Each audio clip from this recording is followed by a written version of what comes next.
O senhor Renan Santos, que está aqui pré-candidato à presidência da República, o senhor iria ao domingo de lazer assistir o filme do Bolsonaro? Bom dia para você, seja bem-vindo aos estúdios do BNews. Bom dia a todos, um prazer estar aqui com você. Já começa com uma pergunta engraçada. Você iria pro cinema assistir isso? Pô, cara, assim, só se eu não gostar nada de mim, né? Só se eu me odiar muito, né? Eu o roteiro desse filme. Dark Ross. Pelo amor de Deus, cara. O que é aquilo, cara? O que é aquilo? E quanto foi gasto ali, hein? É pra gente começar a semana alegre. Começar assim, eu vi as cenas, eu tinha uma live que eu faço à tarde, eu fiz um react. Pô, assim, não tem o que dizer, assim.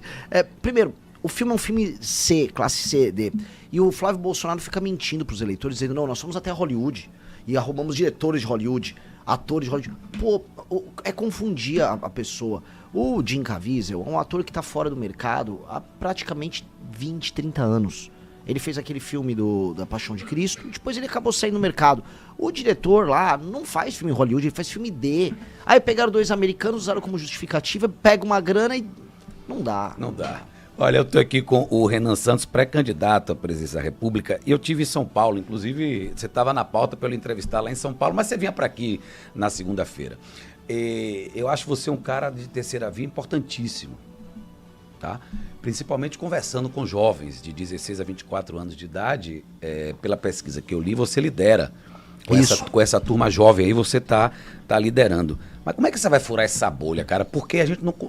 tipo assim, eu ouço, né? Porque eu sou aquele comunicador que eu vou às ruas, eu pergunto à empregada doméstica que está descendo o elevador, pergunto ao porteiro, eu converso com a baiana de Acarajé. Em São Paulo eu conversei muito com o Uber. Os caras não aguentam mais. Sim. Lula e Bolsonaro, mas votam nos caras, velho. Por que isso, hein, Renan? Você surge como uma terceira via importante. Eu vou... Explica aí. Eu vou pro segundo turno e eu vou explicar como. Como vai ser esse crescimento, como já está sendo. Eu já lidero entre os 16 a 24 anos, eu que vi são, isso. coincidentemente, o público que mais me conhece. Eu tenho uma taxa de conversão muito alta entre aqueles que me conhecem. Então isso é uma notícia boa. A mesma pesquisa que me colocou em primeiro mostra que quando eu vou do público do 25 a 35, público que há 3 meses atrás eu tinha 2,5%, eu já tenho 12%. Porque aumentou muito o meu conhecimento. Aí do 36 a... vamos dar 36 a 44, eu caio já para 1 a 2%, 2,5%, e depois vou para 0,5 entre as 60 a mais. Qual o recado disso? Tem uma curva em que conforme eu avanço entre as pessoas mais velhas, minha intenção de volta aumenta. Então, basicamente, meu crescimento é um crescimento geracional. São os mais novos que vão falando com seus irmãos e amigos mais velhos, que vão falando com seus pais. E aí, esse é um processo de convencimento de baixo para cima. Outro ponto que a pesquisa nos traz. Eu vou muito bem entre jovens de classe C, D e E. Então, o jovem que é humilde, mas é trabalhador, tá com o celular dele trabalhando, essa pessoa já encontrou, sim, uma resposta. Por quê? Porque a polarização Lula e Bolsonaro não traz mais resposta para essas pessoas. E onde eu vou ter mais dificuldade de crescer, aí sendo bem sincero, é o turma 60 a mais, que quando está no sul é muito bolsonarista, e aqui no Nordeste, especialmente quando mulher, muito lulista.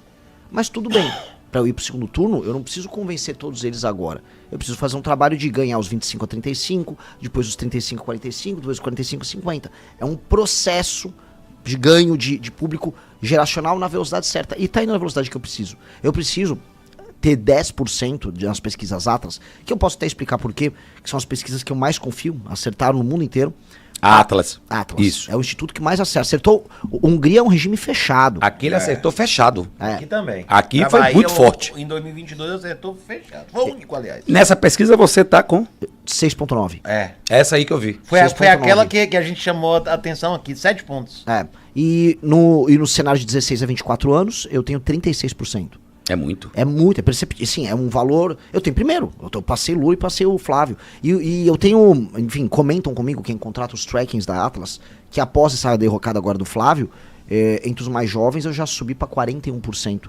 Porque o Flávio, o eleitor jovem bolsonarista, nunca teve muito vínculo com o Bolsonaro. Agora então não tem motivo para falar, eu sou um jovem bolsonarista. Não dá, cara, não tem o que defender. Então. Me explica aí esse áudio vazado, cara, politicamente falando. Esse áudio vazado é um estrago na candidatura dele completa? Eu acho... O que é que você acha dessa família Bolsonaro? Bom, Porque eles só querem eles.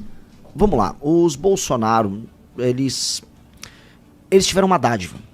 Uma dádiva. Qual é a dádiva? o que a gente chama de direita, né? Eu fiz parte do surgimento da direita no Brasil com as manifestações Sim, políticas da Dilma.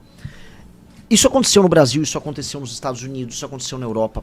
Os anos 2010 foram os anos que, por conta das redes sociais, as pessoas que não eram de esquerda nos seus países, elas começaram a criar sua identidade própria e encontrar líderes. Quem conseguiu fazer isso no Brasil foi o Bolsonaro, assim como o Trump conseguiu fazer isso nos Estados Unidos. Ele pegou uma classe média que estava com raiva, estava perdendo dinheiro, estava vendo sua qualidade de vida cair. Nos Estados Unidos tem um problema da imigração, no Brasil tem problemas envolvendo segurança, corrupção. E aí, essa classe média identificou no Bolsonaro, por conta de memes, participações dele no Super Pop, conteúdo até meio bobo, que o Carlos, o filho dele, tocava. Não, esse aqui é uma liderança interessante. Ele se viabilizou para as eleições de 2018, houve a facada, se colocou como uma liderança antissistema e venceu. Isso criou um vínculo afetivo, igual o Trump gerou com o eleitor dele. E o que a gente percebe é que em vários lugares do mundo houve a criação desse vínculo que é um vínculo de afeto mesmo. A pessoa ama o Bolsonaro. Igual o eleitor do Lula, especialmente aqui do Nordeste, ele ama o Lula. A gente pode falar assim, por exemplo, aqui em Salvador você tem um eleitor lulista, universitário, que é um eleitor intelectual, é um cara de esquerda do PT. Em São Paulo você vai ter, assim, um eleitor. Agora tem um eleitor humilde que não, ele ama o Lula. O Bolsonaro tem um eleitor aposentado, muito, vamos dizer, apaixonado por ele. Isso foi gerado nesse período, foi uma dádiva, por isso que eu falo, foi uma dádiva. Todos os políticos que tiveram essa dádiva nos anos 2010, eles ficaram grandes por muito tempo. Mas isto não se repetiu para as gerações mais novas. As gerações mais novas não têm um vínculo afetivo com os Bolsonaro. Nossa geração tá aí. Assim, ela tá aí. E o que eu digo... Não Precisa saber se ela vai votar mesmo, se ela vai no domingo lá. Não, vai, porque hoje é a geração que está mais ativa politicamente no Brasil. Porque o nosso projeto ativou ela. A diferença é que em 2022 era uma geração que não queria votar em ninguém. Muitos votaram nulo ou foram nem votar. Essa... a partir de 2022, 2023, 2024, quando começou a surgir um projeto para nossa geração, que é o nosso projeto, essa geração começou a ganhar energia com isso. Mas eu não falo nem apenas dos muito jovens, posso falar de um público de 40, 50 anos. Essas pessoas não são mais apaixonadas pelo bolsonarismo, muito menos pelo Flávio, e elas estavam tomando nas pesquisas uma decisão meramente, vamos dizer, pragmática de enfrentar o Lula. Vou votar em alguém antipetista. O antipetismo, é isso? O antipetismo. Eu tenho um exemplo para te dar, Renan. Você é um cara muito inteligente e é importante que o Nordeste, né, principalmente a Bahia, ouça você. Você está falando agora para 328 municípios, porque nós temos uma rádio em Riachão, Jacuípe também, e aqui na Bahia você está no YouTube. Eu tenho uma impressão seguinte, eu conversando com alguns amigos bolsonaristas, aquele raiz, aqueles que você fica até com medo, que você... Eu não sabia que esse cara era tão raivoso desse jeito, né? Ele cresceu comigo na infância de um jeito, mas o bolsonarista, ele é raivoso, ele vai pra cima, e destemido e tal. Ele disse pra mim, não voto mais em Flávio. Falou pra mim, uns 10 falaram pra mim. Eu não voto mais nesse cara. Esse cara, depois do áudio vazado. E eu acho que vem mais bomba ainda aí. Sim. Eu acho que ainda vem mais bomba. Muito mais. Você ficou sabendo, né? Trancoso. Duvido de Trancoso, é verdade? Sim, eu tive muita gente que teve acesso ao vídeo. Teve muita gente que teve acesso. Eu não vi o vídeo. Agora, quem viu, eu confio. Porque tem jornalista que viu, sério. Tem político que viu. Bicho, aí... E assim, muita gente dizendo assim, amigos, né? Que inclusive eu fiquei meio assim depois que eles... Não é porque votou em Bolsonaro, que eu acho que a democracia tá aí para quem quiser votar. Mas assim, pelo jeito, pela forma, tá? E pela política, às vezes, rasa demais. E muita gente dizendo, eu não vou votar. Não vou votar. Esse voto é seu? Creio que será meu. E aí é bom se preparar, que aí eu vou pro segundo turno, por isso que eu falei.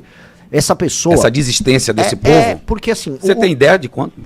Eu tô falando, especialmente o eleitor de 50, 55 para baixo... Isso aí. Esse eleitor, ele não tinha aquilo que eu te falei, o afeto.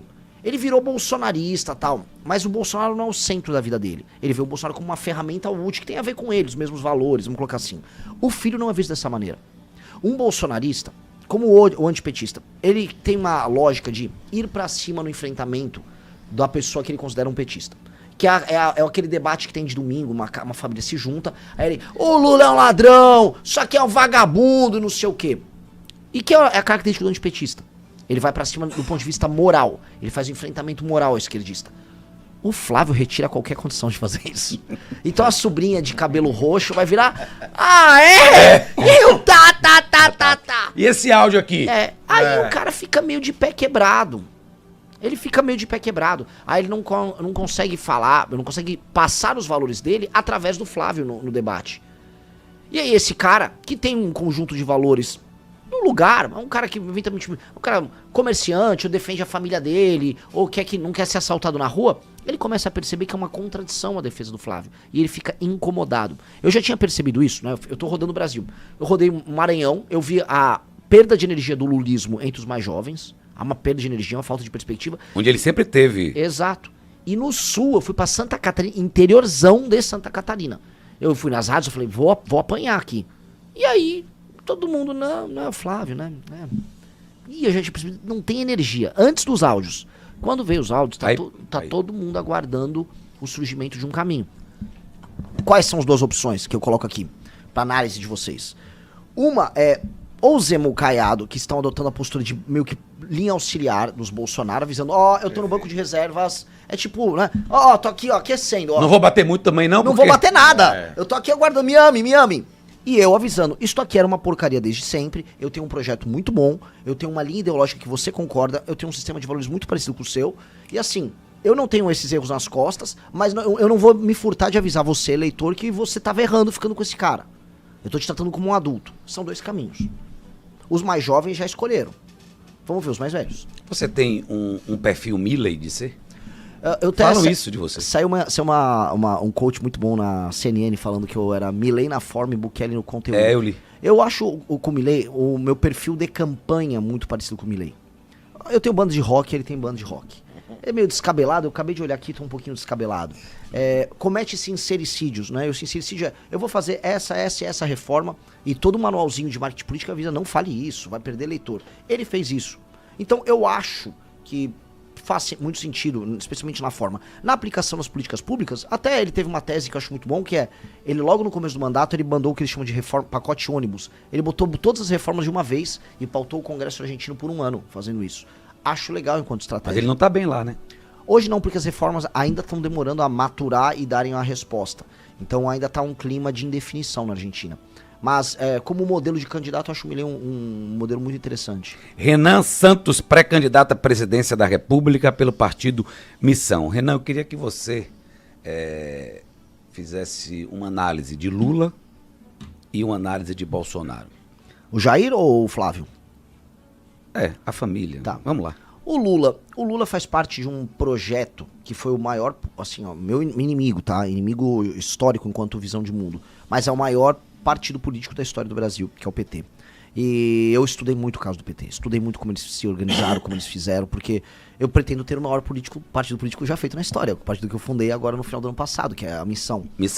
E estudando, né, eles pegaram o espírito do tempo, da época, dos anos 60 e 70, eles tiraram a turma da Guerra Armada, foram para uma construção institucional, pegaram o movimento operário que havia em São Paulo, nas periferias das cidades, e tornaram o Lula uma espécie de ícone, e enquanto o partido pegou as classes médias, fizeram as primeiras campanhas com a classe média balançando bandeira e tal, e chegaram ao poder, entretanto, e erraram muito. Eles não entenderam que o espírito do tempo dos anos 70 passou.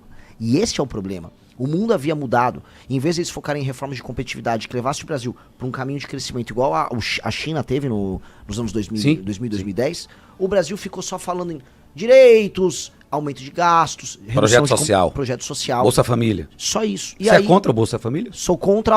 A diferença do remédio pro veneno é a dose. O Bolsa Família como um remédio para permitir que pessoas que não tenham, especialmente em cidades muito pequenas, condições de trabalhar, e é real. Você vai para uma cidade pequena no interior aqui da Bahia. Você não vai ter oportunidade de trabalho. Aquela família vai ter que se sustentar de alguma maneira. Aquilo é uma coisa que ajuda a pessoa a não passar fome, a sobreviver. Eu acho que é um ato humanitário e não custa muito. Agora, aqui no Brasil a gente costuma, né, extrapolar. E aí o remédio vira o veneno. 40% das famílias do Nordeste estão no Bolsa Família. A partir do momento que as coisas cruzam essa linha, as pessoas criam uma dependência e o próprio poder público deixa de lutar para criar atividade econômica nos municípios e passa a aceitar isso como uma realidade. Não pode aceitar como uma realidade. O PT aceitou isso. E o PT criou formas eleitorais e o PT evitou que o Brasil crescesse nos anos seguintes. E o PT se tornou inimigo do aumento de competitividade. O Xi Jinping, vou dar um exemplo, aqui na Bahia vocês estão com a presença chinesa muito forte. Sim.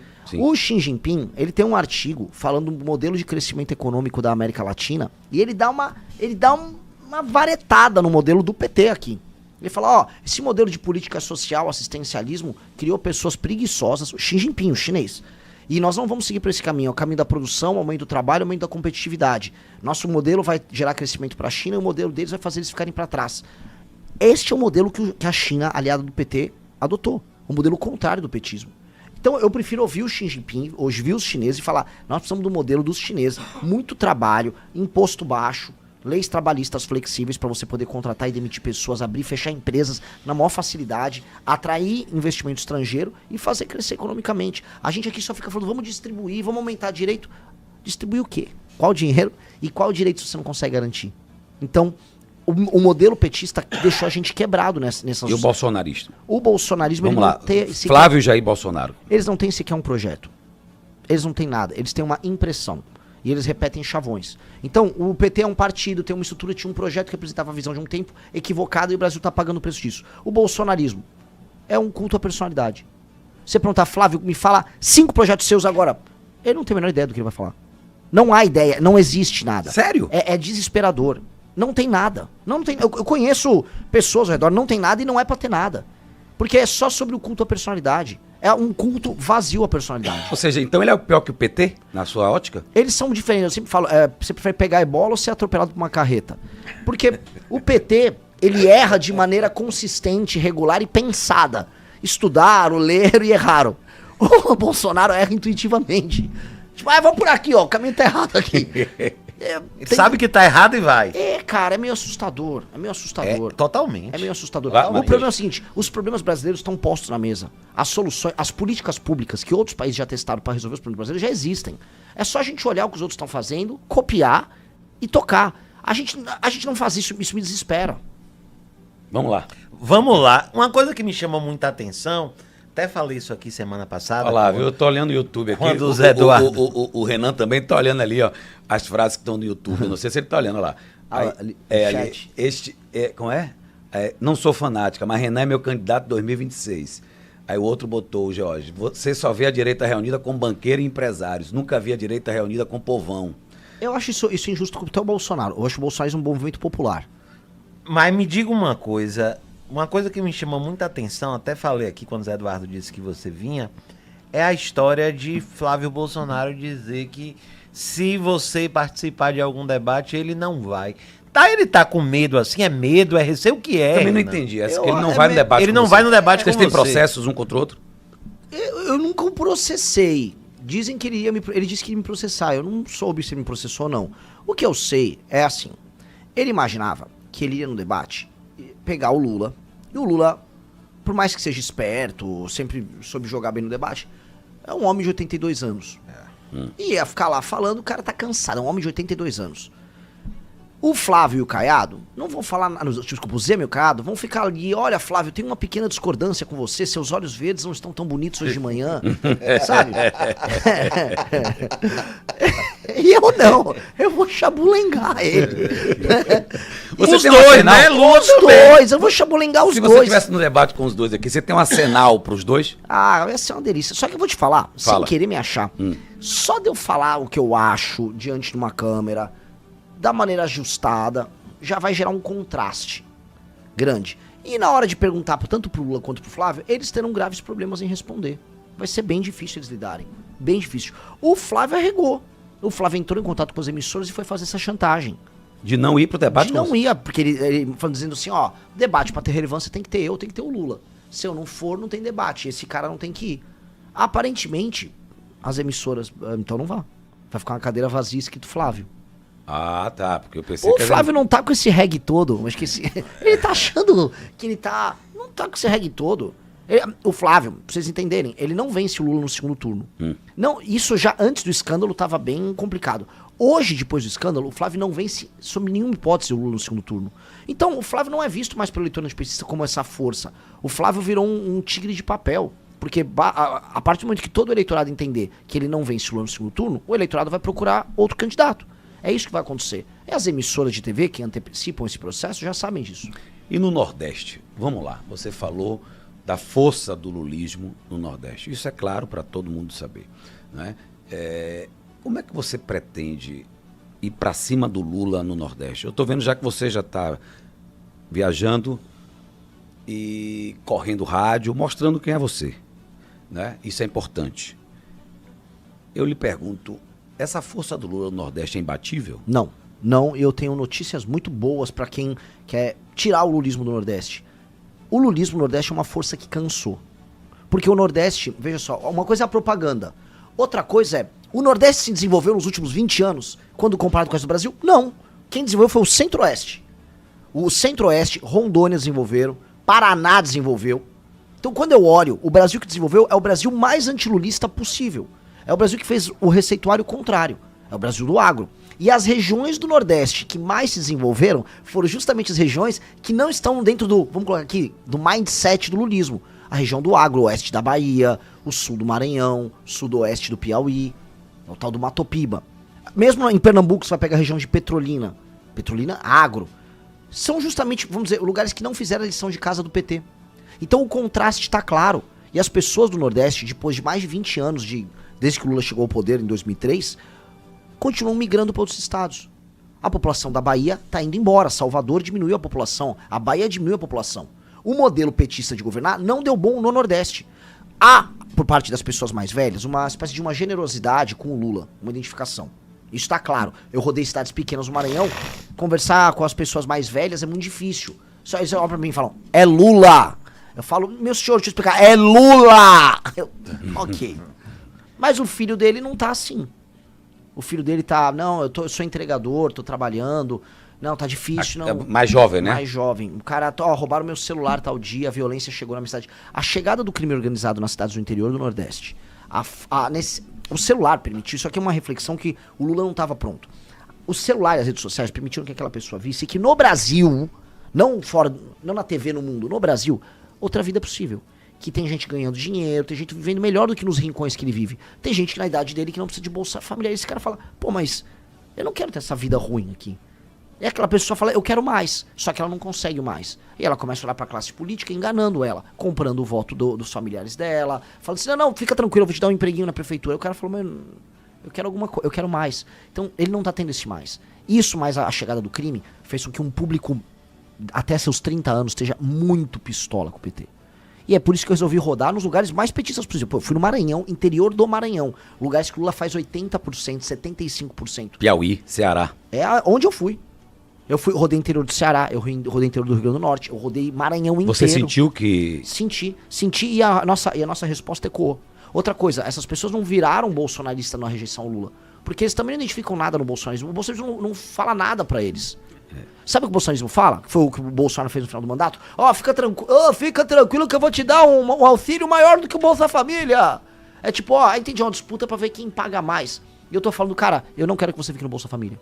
Eu quero que você ganhe grana e eu vou matar os bandidos que estão te assaltando. O cara, tá, esse cara tem um ponto. Isso faz sentido. Por isso que o Maranhão, eu já passei de 6% no Maranhão. Importante. Tem pesquisas municipais no Maranhão me dando 9%, 11% no Maranhão. E entre os jovens eu tô passando a rapa. E vou passar a rapa em outros lugares do Nordeste. E eu tô construindo aqui o que vai me dar vitória no segundo turno, porque eu tô tirando o voto do Lula na casa do Lula. Tem uma matéria do Metrópolis que já fala, Lula está preocupado com a equipe do Lula, no caso. Sim, eu vi com isso. o crescimento do Renan dos mais jovens. Na base dele no Nordeste. Eu tá aqui é um problemaço pra ele.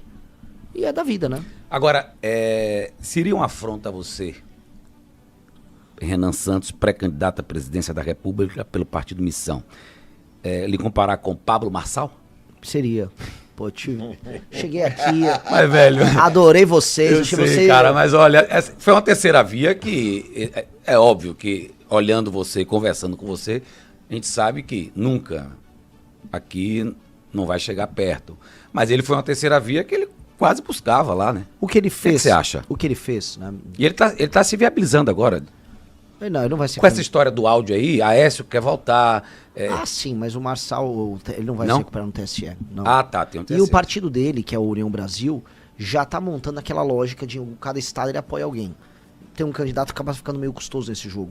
Mesmo se o Pablo recuperar os direitos políticos, eu acho bem difícil. Ele já tá afiliado, passou o prazo pra tentar outro partido. O que ele fez? O Pablo, ele foi o primeiro a mostrar que o rei tava nu no bolsonarismo e que aquele eleitor dá pra buscar. Sim, é isso que eu tô lhe dizendo. É isso, o eleitor... O Jair ainda tava solto. Inelegível, mas solto. 2024. Sim, sim. O Pablo mostrou assim, Se eu cutucar aqui direitinho, eu levo esse eleitorado todo, tá? É só mas ele fez a linha de fingir que ele era leal. Então ele, o Bolsonaro gosta de mim, eu gosto dele, eu conversei com ele ontem, tá? Fica comigo. Não, mas se ele me xingou, ele tá maluco. Agora vamos lá. E ganhou o eleitorado num shot muito rápido, né? Ele foi numa tentativa muito rápida, cometeu muitas besteiras. Eu não acredito em fazer isso, porque isso é uma política de curto prazismo. Eu não vou mentir para o eleitor dele.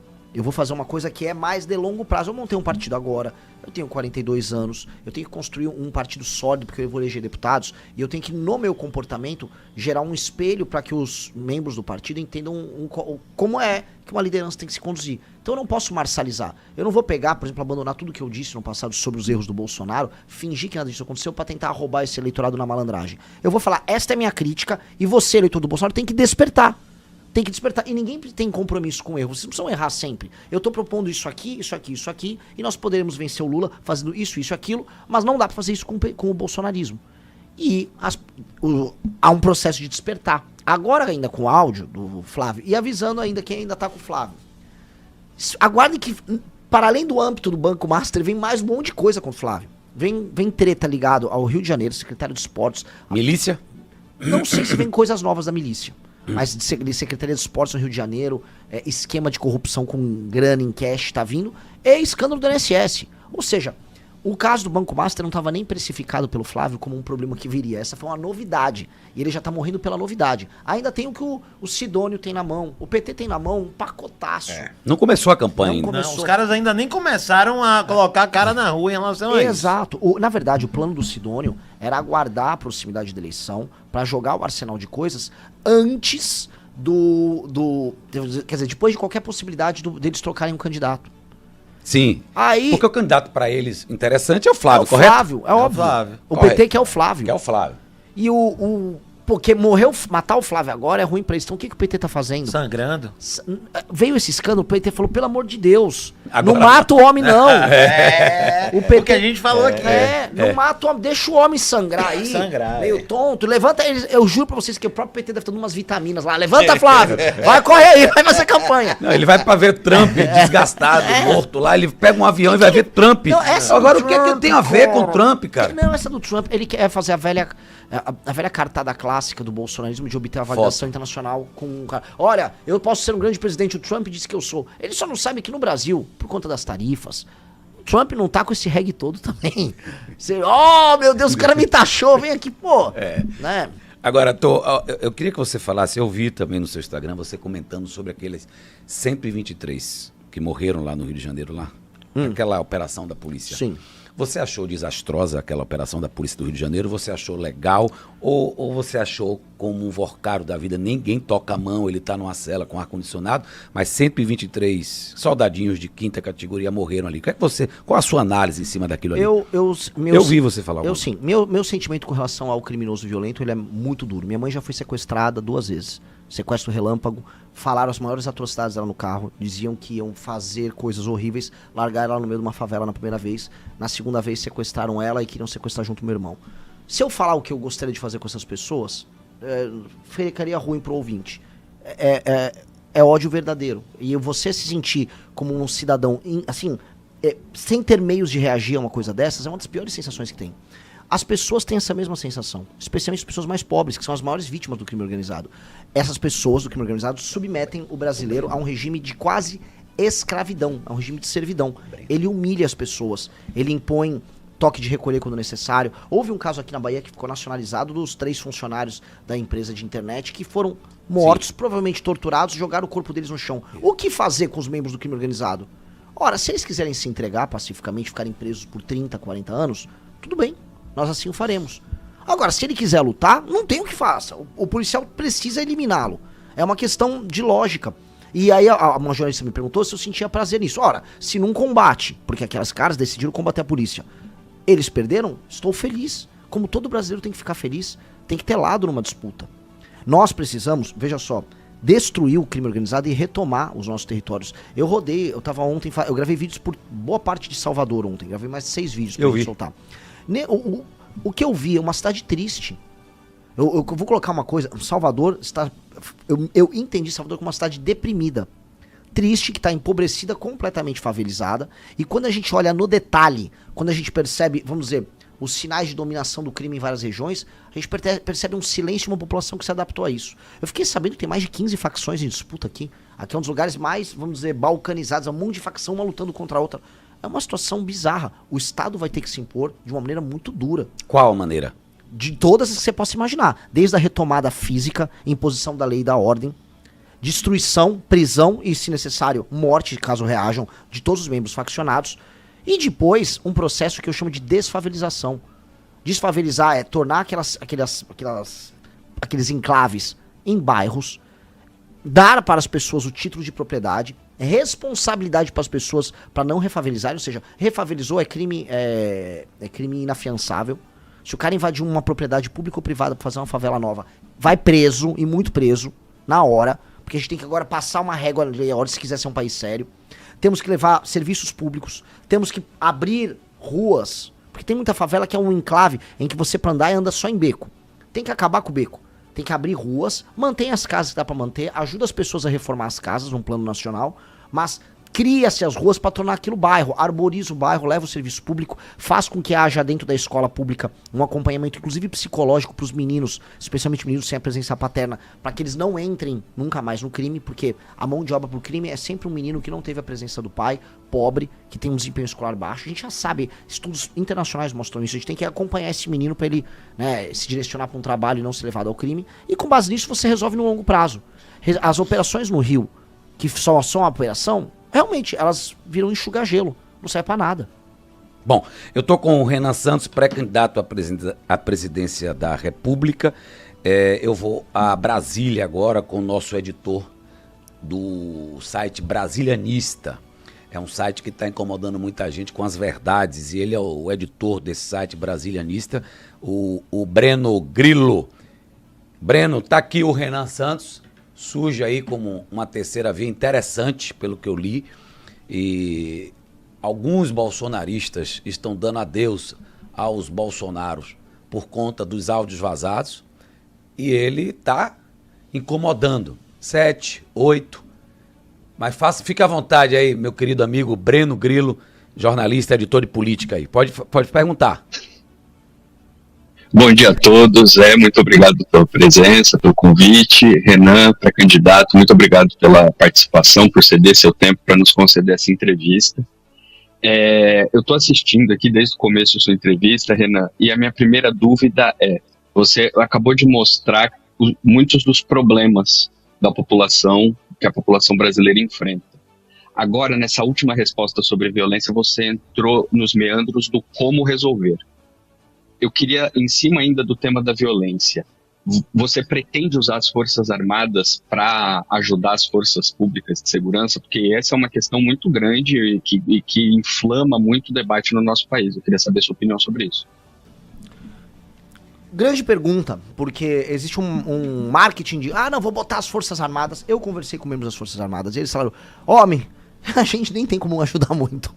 A real, as Forças Armadas podem servir num processo de reocupação de cidades e favelas como uma força auxiliar que vai fazer a guarda da cidade, fazer uma ronda ostensiva, enquanto as polícias militares e as forças especiais das polícias militares fazem as operações de retomada. Apenas isso.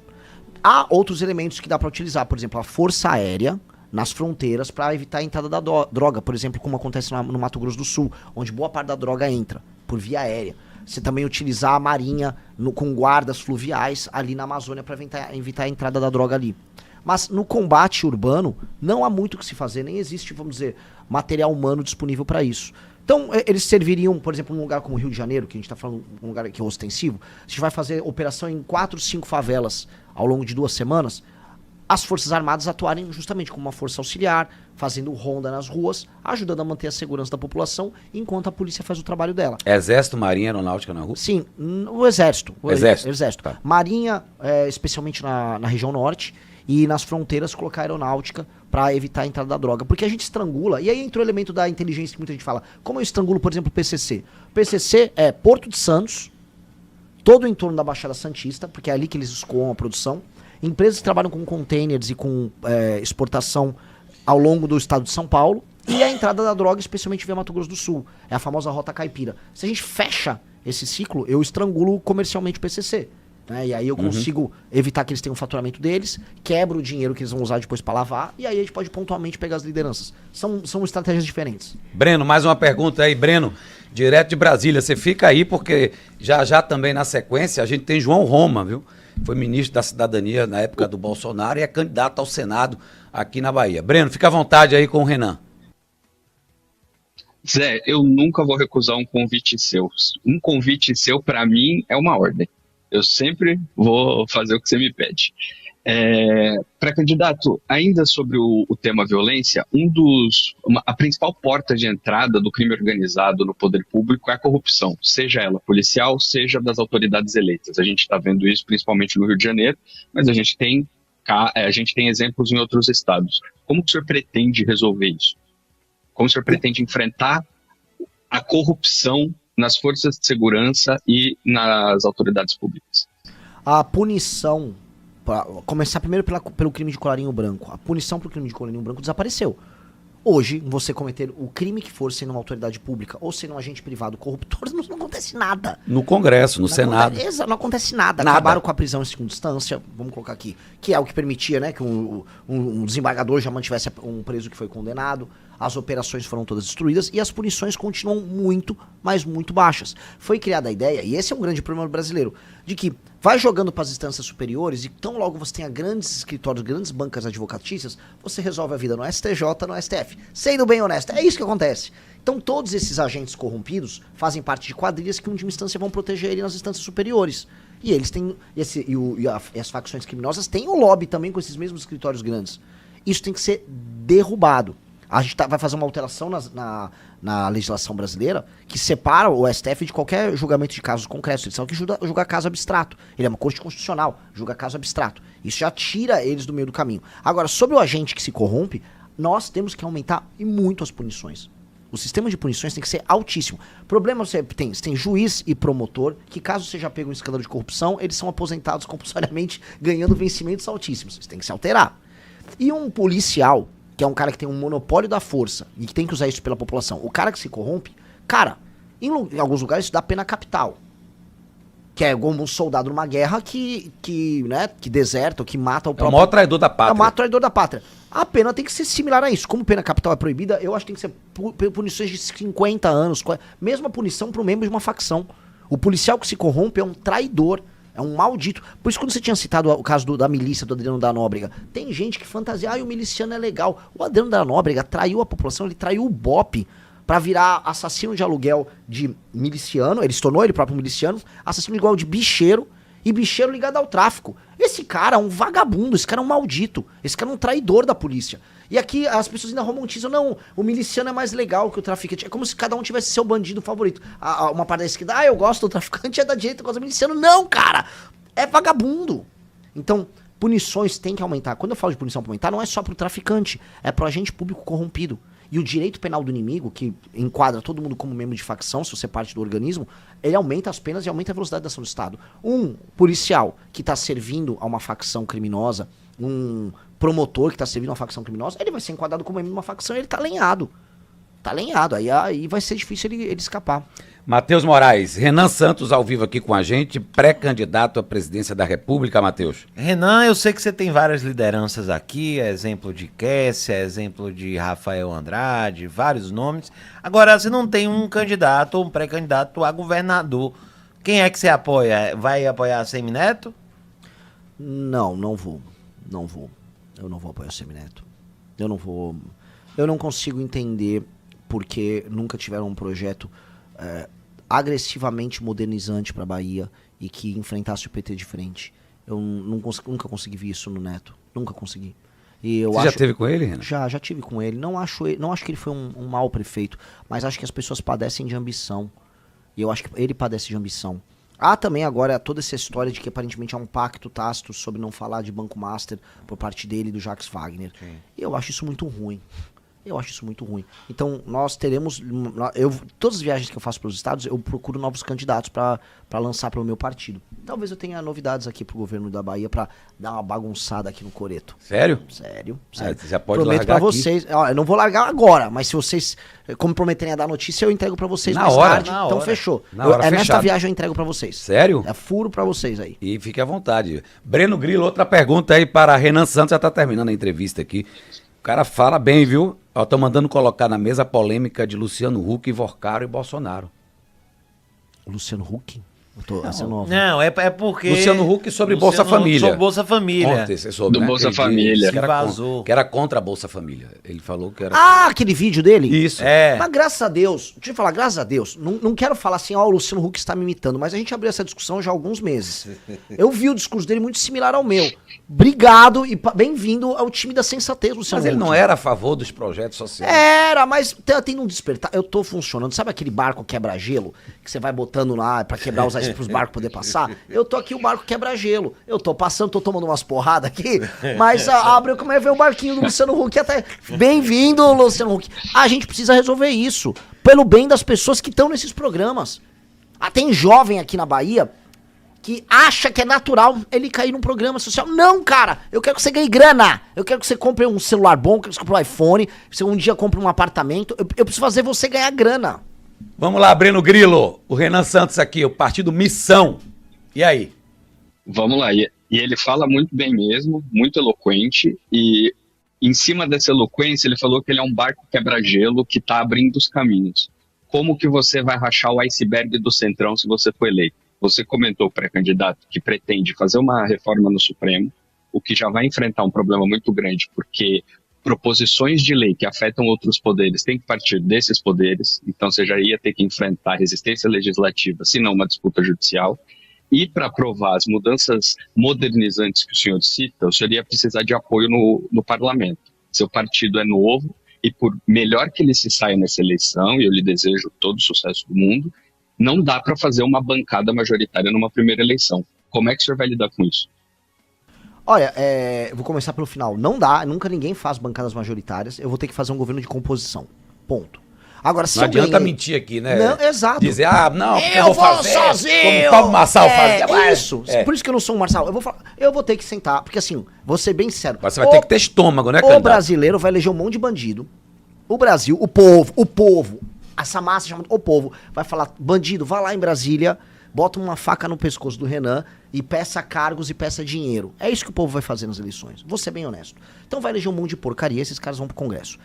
Entretanto, se eu ganhei, haverá uma massa contrária que não vai apenas votar nos candidatos do meu partido, mas vai votar em outros candidatos, em outros partidos, que estará no espírito do tempo. E o espírito do tempo hoje é destruir crime organizado, é resolver questões como o Banco Master, como a corrupção endêmica e fazer o Brasil deixar de ser pobre. Essa é a sensação subjacente no Brasil. Basta ver, Breno, são as três maiores preocupações do brasileiro, é violência, corrupção e, no fundo, é um termo que em inglês eles chamam de affordability, que é a capacidade sua de pagar coisas.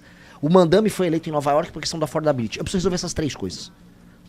Pra resolver essas três coisas, se o espírito do tempo é esse, eu creio que eu conseguirei montar uma coalizão, mesmo com pessoas desses partidos tranqueira, sendo essas pessoas elas próprias não tranqueiras, sendo parte do partido tranqueira, pra gente obter uma maioria, que nunca será uma baita maioria, mas é uma maioria projeto a projeto. Eu vou fazer essa maioria projeto a projeto. Eu não vou comprar brigas idiotas. Eu não vou chegar lá no governo. Atenção, prepare-se, Supremo, eu vou acabar com vocês. Não. Eu vou falar, Supremo, presta atenção, Supremo, eu vou passar aqui, tá? Eu vou precisar de um estado de defesa que eu vou passar lá no Congresso com o processo legislativo perfeito pra eu salvar determinadas populações que vivem em favelas, tá? Só vou ter briga com o Supremo virar. Não vai. Ah, não vai? Aí quero ver. Aí você corre uma briga. Então eu não vou comprar brigas inúteis com os outros poderes. O que eu vou fazer para resolver o Centrão, que é a lei de responsabilidade gerencial, que é uma revolução nos municípios, que vai tirar o poder dos deputados e entregar em grande medida para os prefeitos, isso é bom para vários partidos políticos do próprio Centrão. O PSD do Kassab se beneficia bastante. Vários partidos vão se beneficiar porque eles têm prefeituras. A ideia é, se um prefeito tem bom desempenho, mais dinheiro vai para aquele prefeito. E se o prefeito tem mau desempenho, eu vou colocar uma espécie de um interventor que vai trabalhar com ele para resolver. E as emendas ficam condicionadas aos bons desempenhos e o dinheiro do fundo partidário e fundo eleitoral, ele é determinado pelo bom desempenho do prefeito. Então, se o prefeito aumentou a qualidade da educação, saúde, aumentou a atividade econômica no município, reduziu pessoas no Bolsa Família, o partido dele recebe mais Bolsa Família. Desculpa, mais fundo partidário. Fundo partidário. Aí o partido... O que temos aí é um assalto, né? Exato. Fundão de 5 bi. Exato. O que é isso, cara? Exato. Então, os valores Seu são... partido recebe? Não. É uma merreca que a gente teria direito. E aí vocês não vão receber? Eu vou usar, mas tipo... Nem sei, 2 milhões de reais comparado com os outros, são 1 bi. O PT, parece que o PL é o maior, né? O PL é o maior, segundo o PT. Então, alterar esse sistema de incentivos vai fazer com que o Centrão, ele diminua o poder relativo dele. E eu aumente o poder relativo do poder executivo. É um jogo, é uma dança. Por isso que eu tô falando, não é fácil. Por isso que eu falo, eu não sou de sistema. Eu vou reformar o sistema. Porque se eu chegar lá querendo dar soco em todo mundo, eu morro. Eu morri em um mês. Aqui tem uma pergunta do querido Matheus Simoni, jornalista nosso aqui, da Premium. Ele pergunta como é que você vai combater o machismo, Red Pill e essa epidemia de misoginia que afetam o país. Cara, essa pergunta é boa, hein? Essa pergunta é boa, mas assim, onde eu vou fazer essa pergunta? E a violência contra a mulher, eu não gostaria de deixar ele triste, ela não foi inventada por esses caras. O Red Pill são uma galera esquisitíssima de internet. São uns homens que acho que tomou toco de mulher quando era jovem, nunca saiu com ninguém, e aí ele tem meio que raiva de mulher. Só que assim, se for pegar casos de violência doméstica, sempre existiram no Brasil. Não foram esses caras que criaram isso. Não foi. E aí, eu ficar falando só disso, acabo motivando o Red Pill a responder de volta. Mas e o feminismo radical que fala que o homem não tem que existir e tal? Aí fica nessa briga idiota. O que a gente precisa? Lei e ordem. Lei e ordem. O homem bateu na mulher em casa, tem que ser muito punido. Não pode ficar hoje na impunidade que fica, especialmente nos interiores, em que violência contra a mulher e criança é regra. Ele tá falando muito assim, o feminicídio apareceu porque criaram um tipo penal que pega a violência contra a mulher e diz que ela é motivada por questões de gênero. Não, cara, por exemplo, um homem que bate na mulher, ou um homem que cometeu um crime passional, porque, sei lá, a mulher traiu ele é um criminoso. Tem que ser tratado como um criminoso. O tipo penal já existia antes. O tipo penal estava ali. Eles já existiam antes. Aquele homem também, por exemplo, bate no filho, arrebenta o enteado dele. Casos correlatos desse tipo de homem psicopático que bate mulher e bate criança, já existe. O que esse cara precisa? Força maior. Força maior pra cima dele. Ponto. Agora, não, porque a discussão das redes, eu acho, aí é aquela coisa assim, eu vou problematizar porque as pessoas gostam de ficar discutindo na internet. Eu vou discutir a questão do machismo do século XXI. Eu tenho que punir. Eu não tenho que ficar com essa nheco-nheco. É nheco-nheco. Sabe por quê? Que aí alguém vai lá e cria um programa social do Escola da Mulher Feliz, aí ganha um dinheiro, pega um contrato, superfatura. É sempre essas drogas, cara, pra vender uma cartilha. Não, porque o racismo estrutural da misoginia trans, só vão punir o vagabundo. Acabou. É isso. Renan Santos, em 2 segundos, como é que você define Lula? 2 segundos. Lula. Passado. Bolsonaro. Inexistente. Caiado. Oi? Zema. Banana. Bom dia, valeu! Renan Santos, um abraço. Prazer, velho, em lhe conhecer, assim, pessoalmente. Olha, vai dar trabalho. Vai dar trabalho. Vai, ele fala bem. Agora tem que rodar bem o Nordeste. É o que eu tô fazendo. O único que faz isso. Aí eu quero ver. Nas cidades agora, pequenas. meu sonho é um debate seu com o Flávio Bolsonaro. Bom, vamos ver se ele Tomara que ele vá, né? Eu também, Flávio, eu quero conversar, não vou te xingar não, fica tranquilo. Valeu, Renan.